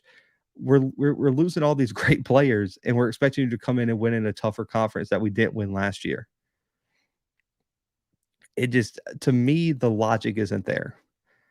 And I think that's the biggest concern for A&T fans, and that's the biggest concern for me, because I think A&T, I don't know if I want to say this, but no offense to Hampton, I have higher expectations for A&T than I do Hampton. And it's going to be very disappointing if A&T has a Hampton-like year next year, goes into the CAA and goes 1-7 in conference, or 2-6 in conference, and they're getting drugged by Delaware, drugged by William and Mary, and they're not competitive with Richmond. They're not competitive with Maine. They're not competitive with Stony Brook. They're not competitive with Albany. Hell, at this point, when you're looking at roster, are they going to be competitive with Campbell? Because Campbell's going to the CAA too, and they just brought in another number 1 recruiting class. So it's not getting easier in the CAA, and I don't feel like A&T is taking the proper steps to be competitive. That's just me though. And so, man, let me pull up. So 701-779-9585, man. I'll be on here for probably another 15 minutes. No roundtable tonight. Obviously, man, Scotty was traveling, for everyone who just tuned in. So I wanted to come live, talk about some of the latest storylines surrounding FCS football, HBCU football. Upcoming interviews for everyone who just tuned in. Incarnate Word quarterback Lindsey Scott Jr., probably going to be the Walter Payton winner. New UAPB head coach Alonzo Hampton will be on the show. New Incarnate Word head coach Clint Killieu will be on the show. And then Pete Shinick, Townsend's new head coach from West Florida, will also be on the show. Maurice Washington in the draft. Maybe y'all can give y'all's opinion on that. Do you agree with Grambling running back Maurice Washington going to the draft? Kendrick Wade hired as the new Valley head coach. Some notable transfer portal entries: Isaiah Afonso, Montana State running back; Corey Bullock from North Carolina Central; Austin P linebacker Antoine Williams; Elijah Anderson Taylor out of Northern Colorado; Southern Utah offensive tackle Christy Kanu; and Caleb Colt from Incarnate Word. And then the candidates for the North Carolina A&T head coach: Jim Caldwell, Connell Maynard, and Vincent Brown from William and Mary as a defensive coordinator. Man, you can call in, give your thoughts, put it in the chat as well. 701-779-9585. So the Grambling OC thing, I talked about it briefly. I talked about it with the Maurice Washington thing, because there was a lot of rumors it was Kevin Sumlin, and that kind of got knocked down. But what I was told by my Grambling Connect is that they're keeping the name is under wraps as possible, because they don't want it to leak right now for whatever reason. That's fine. But what I was told is that they're comparing him to Art Briles. They're saying he's Art Briles without the baggage, is what multiple people have told me about the offensive coordinator hire. And I've been trying to dig, trying to figure out who that potentially could be. But like I was talking about earlier, William, what I think is going to happen is that you're going to see Hugh hire somebody with more experience than he had. He kind of got forced into. He went for Art Briles. It didn't work. I think he had to, by default, go and hire just the next big thing, and or the next thing on his staff. He didn't really have time to go out and get a big name. I think he's going to get someone with more experience than he had last year, because Hugh understands that he can't be dabbling in the offense and run the program as a CEO. He needs to take a step back, trust his offensive coordinator to make the proper play calls, put players in the right position, and not have to stress. And I think you're going to see someone who has more chemistry with what he wants the team to look like. Last year, like we were talking about with Moose on the phone, there seemed to be a lot of miscommunication, a lack of chemistry between what Hugh wanted and what the play calling was. I don't think he understood. I don't think he trusted his OC to do the right thing. That won't be the case this year. He went out and got someone that he could trust fully. So I think it's going to be a big name, a lot of experience, someone who runs a very similar system, and someone that Hugh is going to be able to trust fully. That's what I'm expecting. And we'll see. I know that what I was told is it's going to come in the next week or so. It's probably going to be after the holidays. A lot of schools don't have full staffs back, even because even after Christmas break, a lot of people took most of this week off just due to the New Year's holiday. So expect so much. I'm telling you, the week after New Year's is going to be absolutely berserk. There's going to be so much news coming out because there's so many programs that have things planned. Jackson State staff, Grambling's OC. There's going to be a lot. So A&T's head coach, there's going to be a lot coming. I told you last night he has to win this year. He said he understands. Sam is way better than Maynard. Hey, that's fair. If I was Texas, I would. Well, they didn't fire McKinley. I think if Texas Southern makes a move eventually at head coach, they would take a chance on. It would take a chance on someone, but if they're not going to fire McKinley after his kind of turnaround last season, they're gonna trust him this year. I'll say this: if McKinley doesn't win this year, the seat's going to be on fire. Andrew's back for a third season. You've reloaded at wide receiver. There's outside of Drake centers on the offensive line, pretty much your whole O line comes back. Most of the defense comes back. You probably have the best corner in the SWAC in Isaiah Hamilton next year due to Nugget and some of these guys leaving. Texas Southern is in must-win mode. And then you even have publications, if I'm not mistaken, Sports Illustrated picked Texas Southern to win the West next year.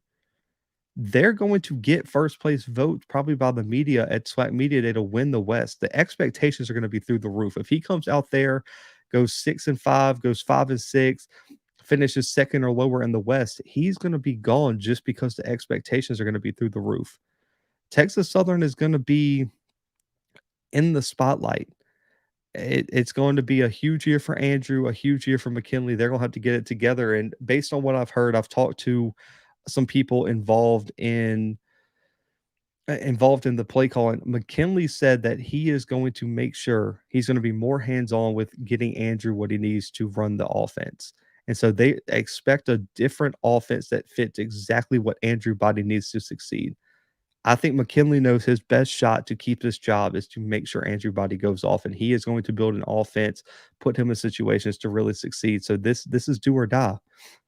He knows that if he doesn't succeed, the media buzz is going to be through the roof with all the expectations. This is a huge, huge must-win year for McKinley and Texas Southern. Let me see. I saw your DM. Let's see.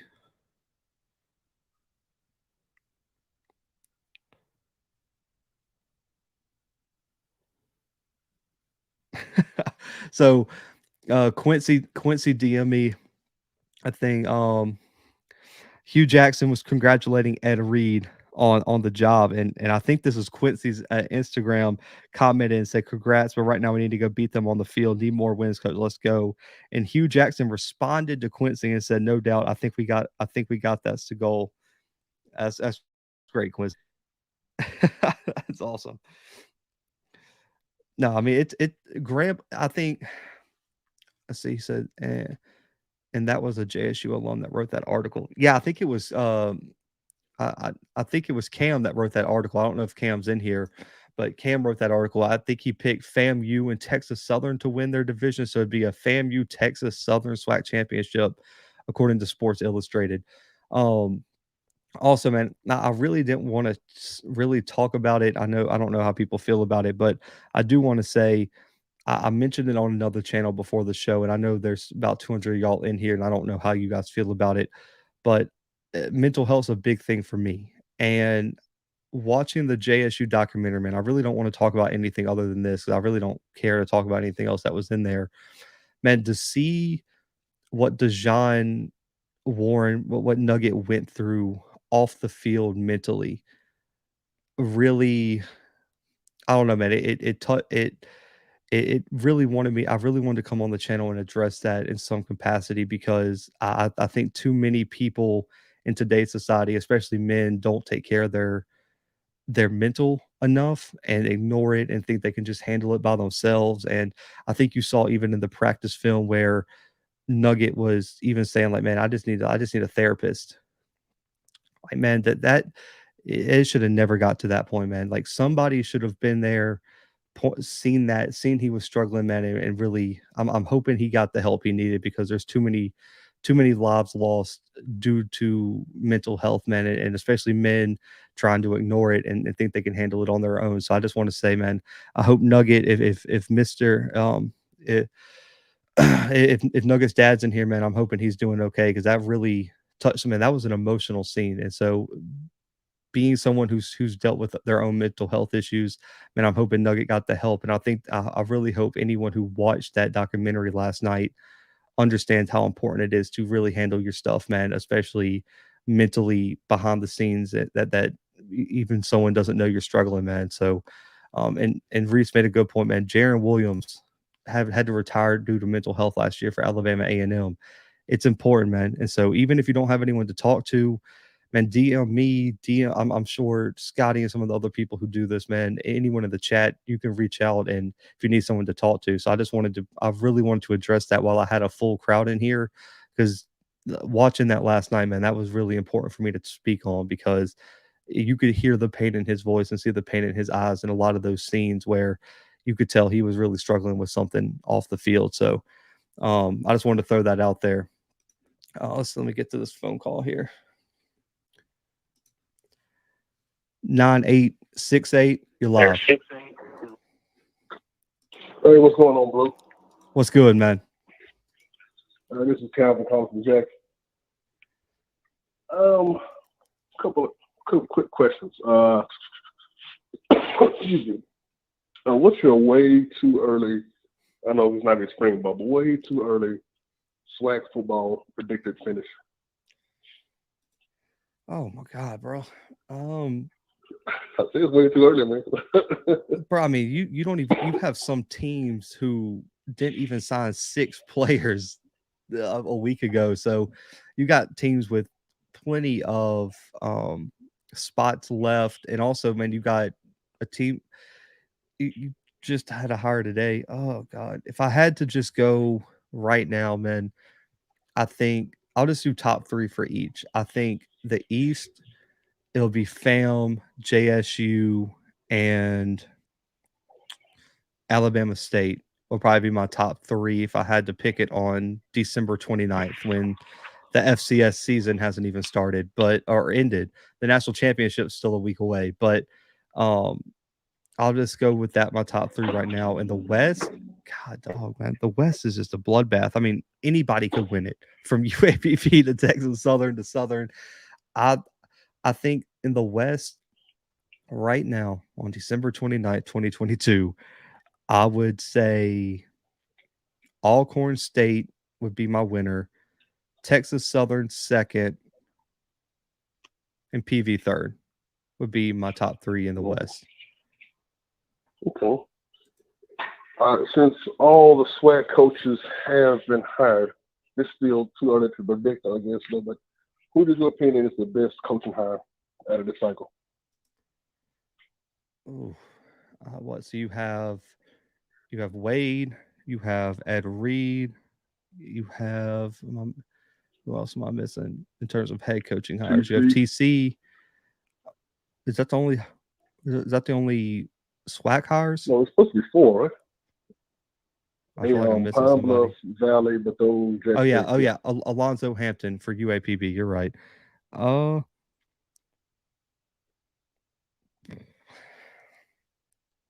I would have to say right now, because there's so much unknown with Wade. He's a first-time head coach. Alonzo Hampton kind of in the same boat there. It would have to come down to TC or Ed. I would give it to Ed. God, dog. Just in terms of buzz and potential recruiting, I got to give it to Ed. But I will say the sleeper hire, because last year, Eddie Robinson Jr. was the sleeper hire. Everyone overlooked it, and he was the most successful, really, out of all the first-year head coaches. I know people are going to say Dooley, but I think Eddie Robb had a better year based on what he had to do. I think Alonzo Hampton could be extremely interesting. Do not sleep on him, man. I think he has a lot of potential. UAPB, if he gets the right support, could be interesting. And I think in that division, anything can happen. Everyone's beatable in the West. Do not be surprised if Alonzo Hampton sneaks up on everyone.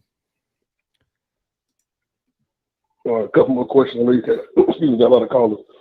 Excuse me. Outside of Musa and your boy Andrew Body, who was the best quarterbacks coming into the season? So it was going to be Body 1, Musa 2. Oh God. Everyone has a new quarterback. Tough questions, man. Yeah, everyone has a new I don't even know who's going to start for half the teams. I mean, D. Davis would be the obvious choice after that, because he'll start for Alabama State.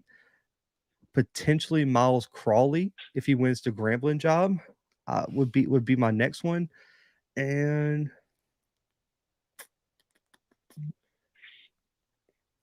A&M hasn't landed anyone at quarterback. Valley, we don't know.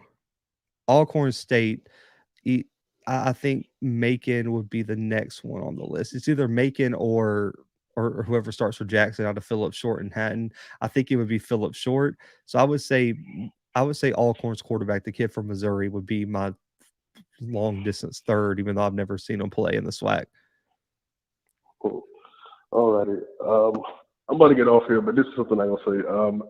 From what I'm seeing right now, I can't knock your predictions. I'm a Jack State fan. I would have Sam number 1, 2 come out the East.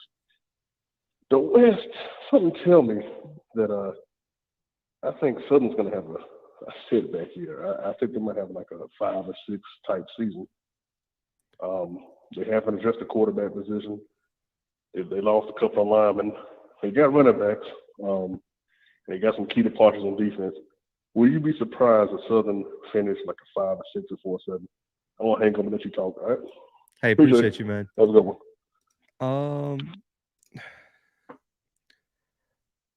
Oh God. I wouldn't necessarily be just like floored. It would shock me because I still think they have enough talent overall to stay out of the 6 and 5 range. It depends on their out of conference scheduling. Because if they get an NAIA school or a D2 school, then yeah, I think they'll get above 6 and 5. But if they schedule difficult out of conference, I wouldn't be super floored. Southern's potential for me all relies on who they get at quarterback. They have to get a quarterback if they're going to be competitive in the West. I can't trust them to win again just based on the fact I don't know who their quarterback is. I think it all depends on the quarterback. And that's the same for Grambling too. Grambling's expectations all rely on the quarterback. All rely. And so it's going to come down because right now, I think it's fair to say that Alcorn potentially, because Aaron Allen is also coming back, by the way, too. I think the top 3 teams right now have to be Alcorn, PV, and Texas Southern. I think those are the 3 best teams because they have the most, what do you want to call it? Like most consistency from last season. You got Jarvion Howard coming back. You got a lot of the defensive players like Terrence Ellis coming back for Alcorn. Damn, Texas Southern's whole damn roster is pretty much coming back outside of Drake Centers and Tamarick Williams. And then for PV, you have a lot of talent coming back as well. And you land Caleb Johnson at the running back spot. So I think those are the 3 best teams right now in the West if I had to put money on it. Now Southern has landed some solid transfers. It's just I don't know what the quarterback spot's going to be like. And after last season, I don't fully trust Dooley to make the quarterback decision because he completely butchered the situation between Bubba and Bashawn McCray last year. So even if he goes out and lands a guy, do you trust him to play him? Because right now I don't. So no, I didn't mean to emphasize it. It was just sometimes I get a little bit tongue tied because I try to talk too fast. My mind's racing when I'm on the shows, and so I got a little tongue tied. I didn't mean to emphasize it like calling Southern out, but yes, please don't schedule any more of those schools. I'll say that. But I saw a good question in here too. My top 3 in the MEAC for next season, easy 1 and 2. I think it's North Carolina Central 1, Morgan State number 2. Easy 1 and 2. And then I think that 3rd spot is going to come down to South Carolina State and Howard. Those are the 2 that would come down that 3rd spot, in my opinion. I don't think Norfolk State or Delaware State is ready to compete right now. I would say it's Central, Morgan State, and then like 3A and 3B are South Carolina State and Howard. And I would lean Howard right now just due to consistency at some key positions, especially in terms of the line of scrimmage. But it's going to come down to whether South Carolina State finds a quarterback. They're kind of in the same position Southern's in, as where they lost some key defensive pieces in terms of BJ Davis and things like that. They don't really have a quarterback, but they have talent elsewhere. Shaq Davis as well. But I think the top 2 in the MEAC easily is Morgan and Central. I think that game is going to determine who wins the MEAC next year. I trust Damon Wilson. He's been recruiting his ass off, man. And I think they got a quarterback. I was texting with some Morgan people. They sent me some film of some quarterback guys they have. That they might have a quarterback next year. And if they have a quarterback and can replace Alfonso Graham at the running back spot, I'm telling you right now, and this might come as a shock to some people, I really do think, y'all can say what y'all want, the stats don't lie. Morgan State is probably going to have the best secondary in HBCU football next year. They return everybody. I believe it's Karl Vlonsky was a top 5 corner in the FCS this year statistically. They return Javion Morton as well. They return all those studs on the defense side of the football on top of Landon. Tolan, the kid from LSU, the former 4-star. I'm telling you guys, Morgan might not be a good overall team. You know, they might not win the MEAC, whatever. Position by position wise in the secondary, they have just as much talent as anybody in HBCU football, and they can compete with some of the top FCS teams in terms of pure individual talent in the secondary. You can say what you want, go check the stats, go check the roster. On paper, they have a legit secondary, and it rivals anybody you want to put up from any conference in HBCU football, or any team in HBCU football you want to put it up against. I'm telling you, they have a squad. They have a hell of a secondary, man. And that shout out to Damon Wilson for putting that together. I agree, man. Morgan is going to be an issue. Chances of SWAT school gets in the playoffs. I can't say right now, Calvin. The reason I can't say right now, before anybody gets mad, is I got to see the schedules, because it's all based on strength of schedule. You have to. Like for me, I have to see who you play, because if you go out and play a Southern schedule, you're not getting in. But if you go out and play a PV schedule and win, you can get in. An Alabama A&M schedule and you win, you can get in. I think it's right now, you got to say 50-50, Calvin, just because there's so much up in the air in terms of out of conference. But it's always 50-50 to start the season, and we'll see. And it also depends on who wins. Because I still think, based on the backlash that was received and how they're revamping the playoff committee over the offseason, if FAMU's in that position again, I don't think they get left out, just because the playoff committee is going to say, okay, man, we can't do this again. We got to give them a shot. And I would be very surprised. But the problem is let's say that second best team is Southern or Grambling, they can't go. Or let's say the second best team is Alabama State, they can't go because of the Turkey Day Classic and the Bayou Classic. That would be the issue. And that's why I say it's 50-50, because it just depends on who that second team is and what their schedule looks like, and whether it's one of the three teams that are ineligible, or even a fourth team if they play Alabama State on the Turkey Day Classic. I don't know if it switches back to Tuskegee next year. It was UAPB this year. But potentially even a fourth team's not eligible because of that that last week of the season playing there. Let's see. And there's no SU slander on here, man.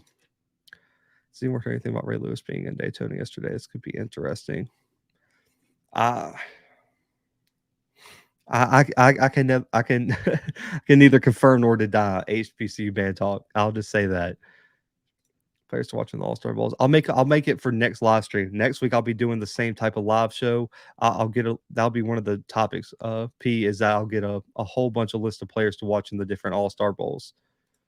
Texas Southern had a solid schedule. What do you think about Eli Brickhouse as a quarterback? He's got potential. I'm surprised. I got to see how many attempts he had this year and everything, but I was surprised they didn't try to ride with him more down the stretch. I mean, if you're winning, I get why you don't make it, but while they were trying to figure out their quarterback situation, let's see. But I don't remember the kid's name. I got it on Twitter. Me and Scotty talked about it. It's the kid out of oh man, I gotta figure out. I think he's out of South Carolina. He's like 6 foot 180. He was signed in the early signing day.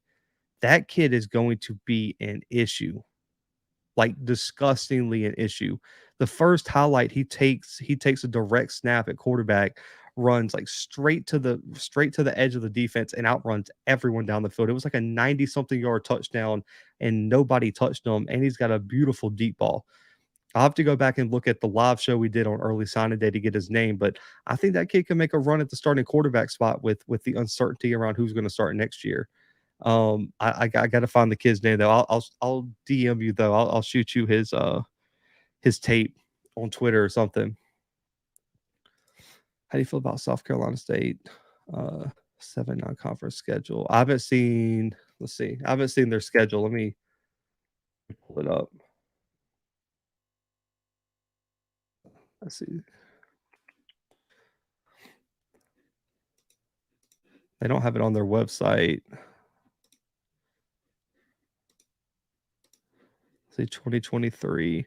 All right, so South Carolina State, Lawrence, they play Jackson State in the MEAC SWAC Challenge. They play Charlotte and Georgia Tech back-to-back weeks on the road. They play Alabama State, the Citadel, at FAMU on the 7th, and then they play Tennessee Tech. That's brutal. Oh, because you I'm talking about easily could start out 0-4. As you could lose to Jackson. You're definitely probably losing to both Charlotte and Georgia Tech. There's a chance Alabama State comes into Orangeburg and gets the win. And then on top of that, I think they'll beat the Citadel, especially with how good they are in the trenches. They should beat the Citadel. But I mean, you're looking at again. We talked about South Carolina State and A&T last year. I mean, they could easily be like 0-4. That with the way their schedule is set up, Jackson week 0 becomes a must-win. Lawrence, they have to. I mean, they gotta win. I mean, you start the season with Jackson, Charlotte, Georgia Tech, Alabama State, and the Citadel. And then you get, and they haven't announced a conference schedule, but you could get a bye week before you have to travel to Bragg.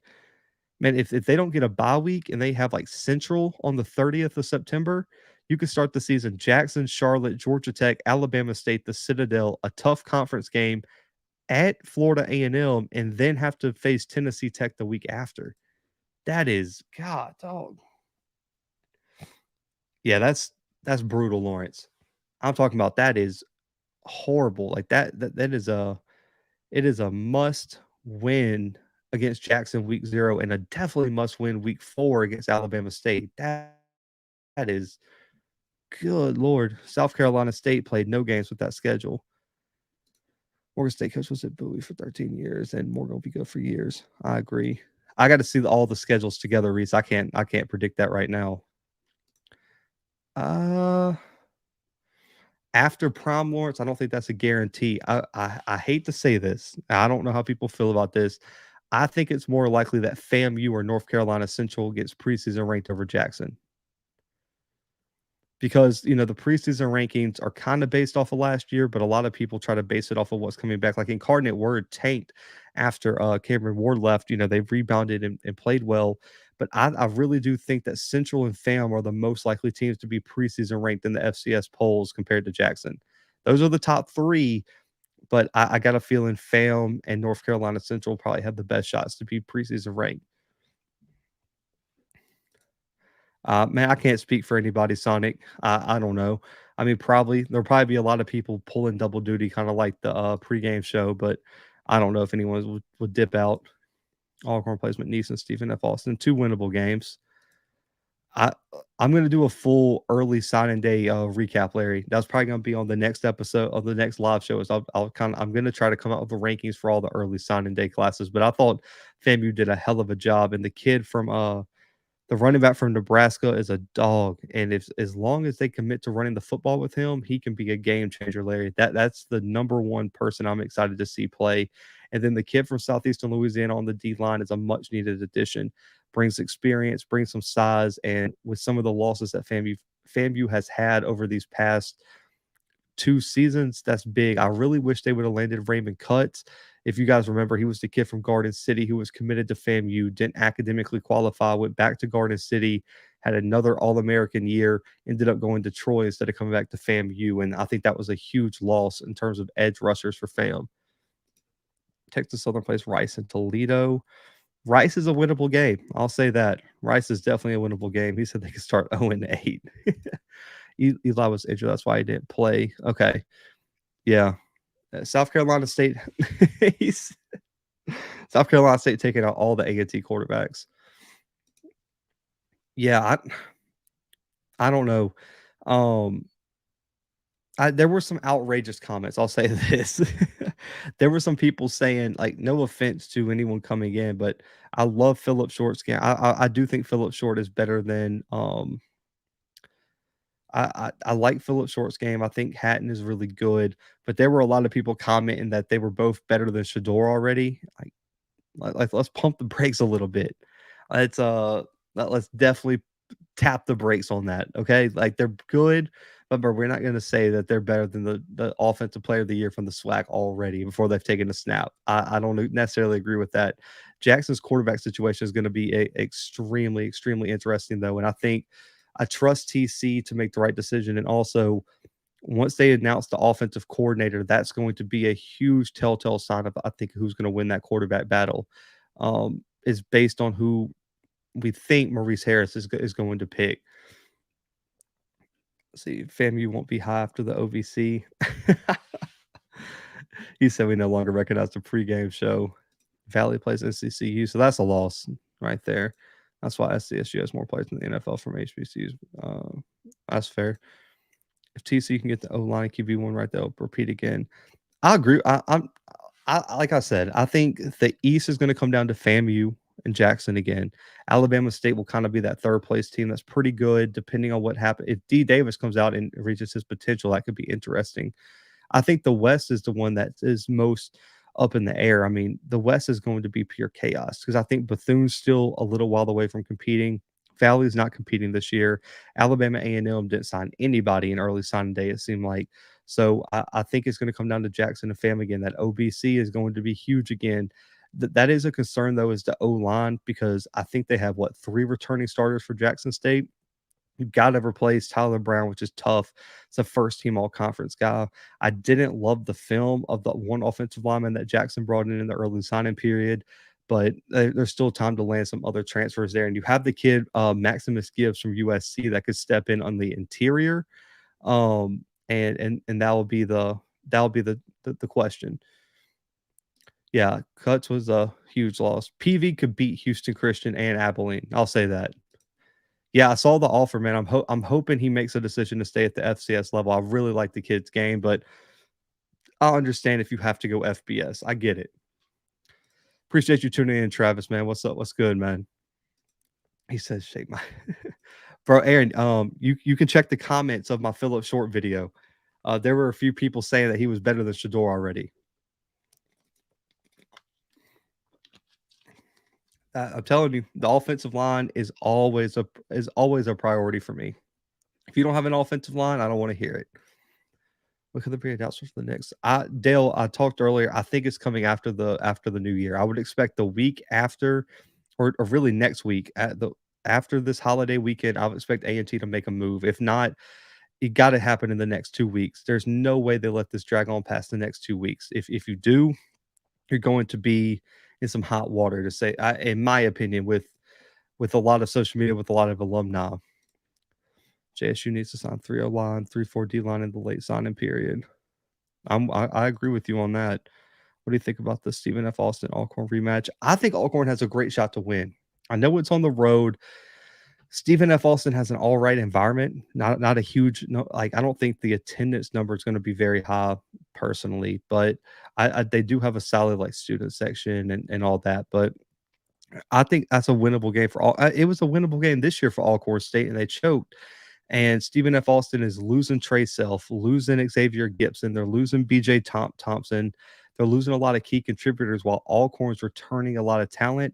That should be a game Alcorn wins. And a road win over Stephen F. Austin would be huge. It won't hold the same top 10 weight that it did last year, because Stephen F. Austin isn't going to be ranked that high, if ranked at all. But it would still be a huge out-of-conference win, a win over a WAC team who was a defending champion, back-to-back defending champion.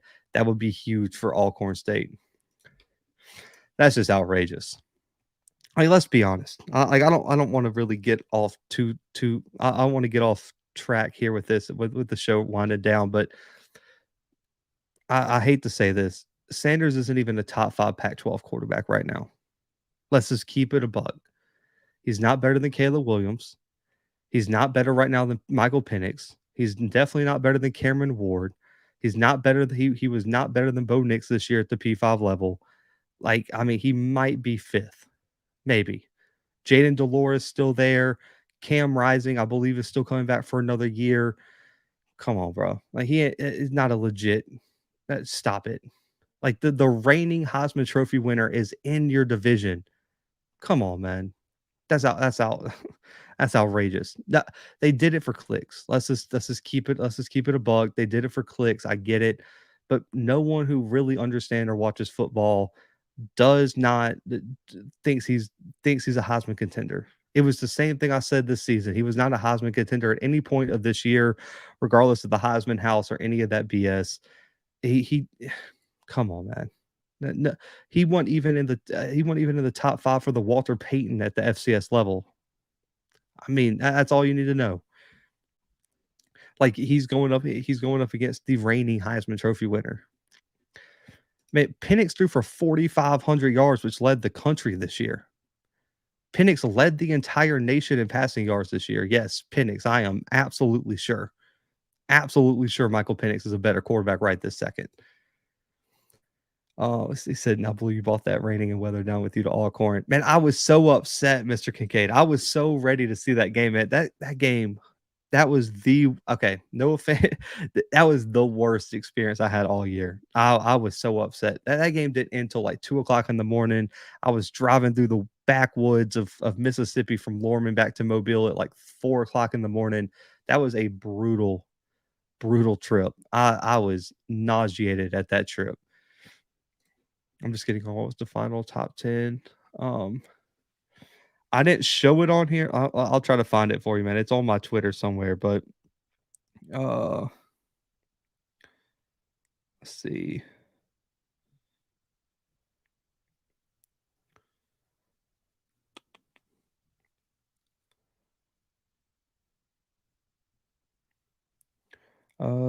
Man, I got so many posts, but let me get some of the other questions while I try to load it up. Rising is a crazy white boy quarterback. Football is more high school commit or transfer portal commit this year as of now. I don't know the exact stats, man. I don't know what the exact numbers are in terms of how many high school players compared to compared to transfer portal players. There's a whole lot of players in the transfer portal. I'll just say that his appendix broke the Washington passing yards record. Oh God, he's a Jaden Delora. I'm with you on that. But the 247 sports rankings, man, were Campbell, Jackson State, Western Carolina, Princeton, Harvard, FAMU at 6, Idaho at 7, Tarleton State at 8, Stephen F. Austin 9, Texas Southern 10, according to 247. For on 3, it was Campbell, Princeton, Idaho, North Dakota State, Harvard, Stephen F. Austin, Jackson State, Penn, Montana State, and Northern Arizona and Yale tied at 10th. Those are the FCS recruiting rankings for on 3 and 247. It would just depend on the position. If I was an offensive lineman, okay, so if I just stretched it out to HBCU football, if I was an offensive lineman, I would go play for North Carolina. I would play for North Carolina Central if I was an O lineman. If I had to keep it in the SWAC, okay, I would probably say FAMU. If I had to pick a school, playing my real position and everything, and I was getting recruited, I'd probably pick FAMU. It would probably come down to FAMU or Southern would be my 2 picks for where I would want to go as an offensive lineman. I think they've done 2 of the best jobs developing O linemen recently. I'm a Southern dude, man. I got family in Tallahassee, and also, man, I love Baton Rouge / Louisiana. So those would probably be my 2. And also, the uniforms are awesome, and both crowds are electric. Those would probably be my 2 picks for where I would play in the SWAC, just personally. And don't take offense if I didn't pick your school. I still love everybody in the SWAC, but those would probably be my 2 picks: is Southern or FAMU. Let's see.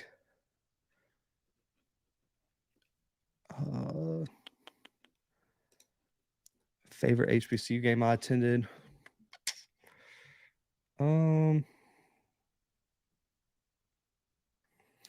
Okay, so for experience wise, I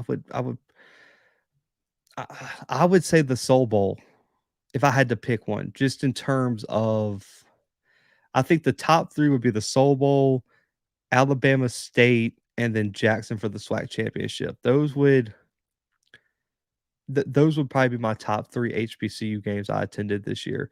Man, I don't know what it was about the Soul Bowl. That game was different. It was cold as hell. Don't get me wrong, but those three games were different, and the Soul Bowl was so much fun. From the tailgating to as much as I hated waking up that early and having to sit on the stretch at 4:00 in the damn morning, 5:00 in the damn morning, it like that added to even the experience. And Mr. Kincaid did a great job with the tailgate. The crowd was electric. There were 1 million people on the sidelines. It was a hell of a game. The atmosphere was insane. There was a SWAC championship bid on the line at that time. That one was so much fun. I will never forget that first Soul Bowl experience, and that was probably one of the top games I went to all season long, and one of my favorite memories of going to a football game. That ranks up there with one of the best experiences I've had, regardless of level, man. From HBCU to P5, whatever. That was some of the most fun and most excitement I had. That was great. I'll say that the Soul Bowl at Alcorn State, that was so much fun, man. I had a blast at that game. Penn Junior's playing Texas right now in the Alamo Bowl. Penix Jr. and Cam Ward are really high on NFL draft boards. I like to run back or pass block. For me, okay, being a tackle, I've really enjoyed run blocking personally. I remember we had a play. It was like something Gator, man. I don't remember the exact name of like all the BS on the play, but it was Gator was the call that mattered to me, man. And it was like a double pull play, and the guard would pull, kick out the defensive end, and it would just be me and Jesus in the hole. And it'd either be a linebacker who I had the leverage on, or in some amazing cases, it would be a cornerback or a safety that didn't want it. And man, that play, I mean, we had to score. I don't know why we just didn't call that play 100% of the time, because we probably scored on that play at will. because I mean, nobody stopped it. That was my favorite place. I love run blocking, man. And I played tackles. Only got to pull on one play. Man, I loved it. And I just love run blocking because you just get to, that's where you really get to be nasty and physical. And I'll be honest, I was a trash talker as an O lineman. I love talking trash, and run blocking is where it was. And that was where the fun was. I didn't like pass blocking as a tackle, especially, man, those corner blitzes. And if you had to pick it up, man, I still have nightmares. I remember one of the biggest sacks I gave up, man, we were playing Blunt in a game, and they disguised like a slot blitz, and the DN like did a stunt, and man, by the time I turned my head, the corner was probably like right on me. And I mean, he probably ran like a 4.3. I'm a bigger dude. I didn't run a 4.3, and he clocked the quarterback. And I remember I was just nauseous. That I hated that. I hated those corner blitzes, especially if the running back didn't do his job. So yeah, give me run blocking all day. Let's see. He said, officially Blue loves all of us, but deep down in his heart, he can't stand them. Oh, man. Have you heard anything on the potential JSU staff? Nothing that nothing that you haven't heard. Maurice for the offensive coordinator from Liberty, and then the Alcorn State D-line coach is the potential D coordinator / D-line coach for Jack. Those are the only two I heard. But I think both of those are solid hires. And I've heard rumors about some other ones, but listen, I don't report on anything unless I know for a fact. So I'll just leave it at that. Those are the two names that I've heard are the two names that probably everyone in here has heard.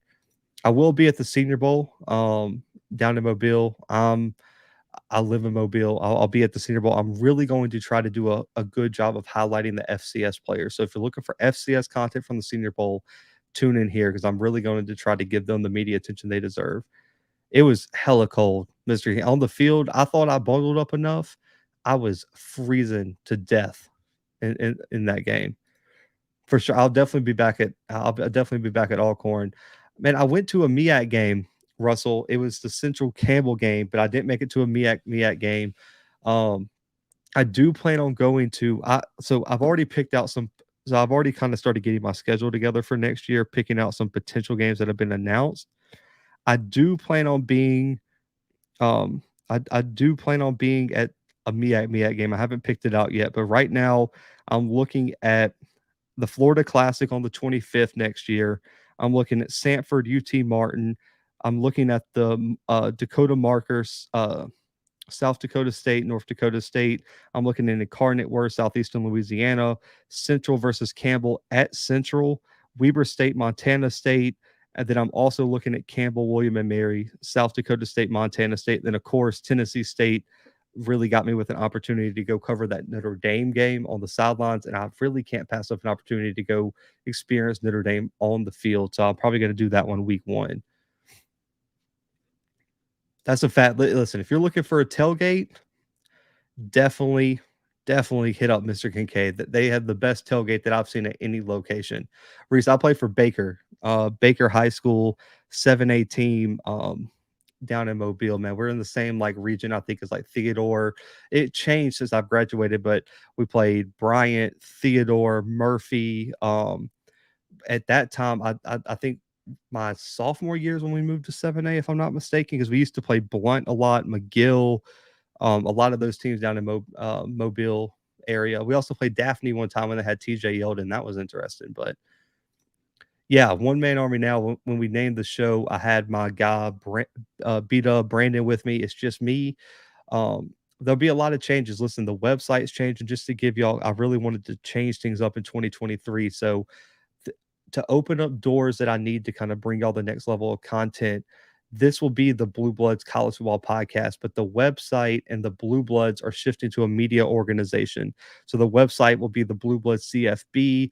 It'll be a professional website. I'm looking for interns to come on, write for the site, work as photographers for college credit, videographers, things like that. We're turning the Blue Bloods into a legit media organization. The YouTube channel will stay the podcast. We'll still have our podcast links.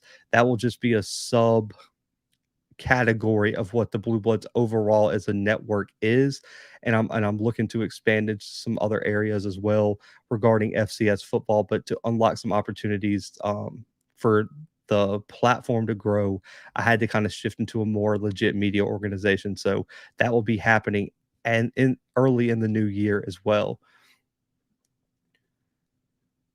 I got you, man. Hit me up. I got you.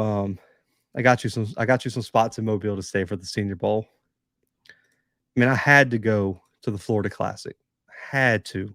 That was the first one I put on my schedule.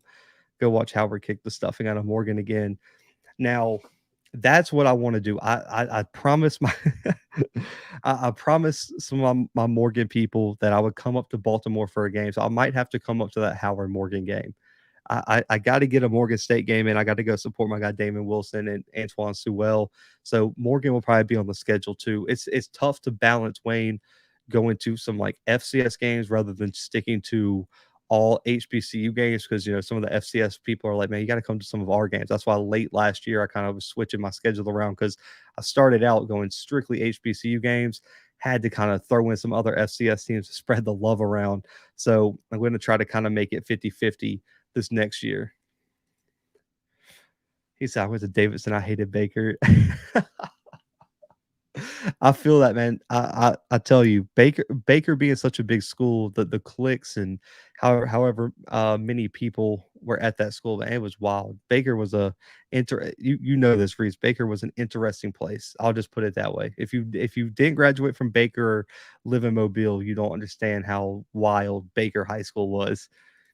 Definitely not selling out, man. Nothing's changing on here. It's just the website name and some of the content will be posted, man. Appreciate y'all. But listen, 2-hour live stream. I wanted to bring you guys some content since the roundtable got canceled. Hope you guys enjoyed the show, man. You can catch the replay, of course, on here. I'll also be posted on all the podcast streaming platforms. Listen, FCS National Championship content is coming. All the press conferences are already posted. 3 players from both South Dakota State and North Dakota State, both head coaches, are posted on the channel. Both head coach interviews are posted on the podcast, on podcast streaming platforms as well. A lot more stuff coming on the website. So stay tuned for that, the bluebloodspod.com. I'll be covering the Senior Bowl, the Legacy Bowl, a bunch of all-star games. So listen, just because it's the off season, you guys know it does not become the off season right here on the Blue Bloods. But guys, until next time, see y'all soon. But for right now, the Blue Bloods are out.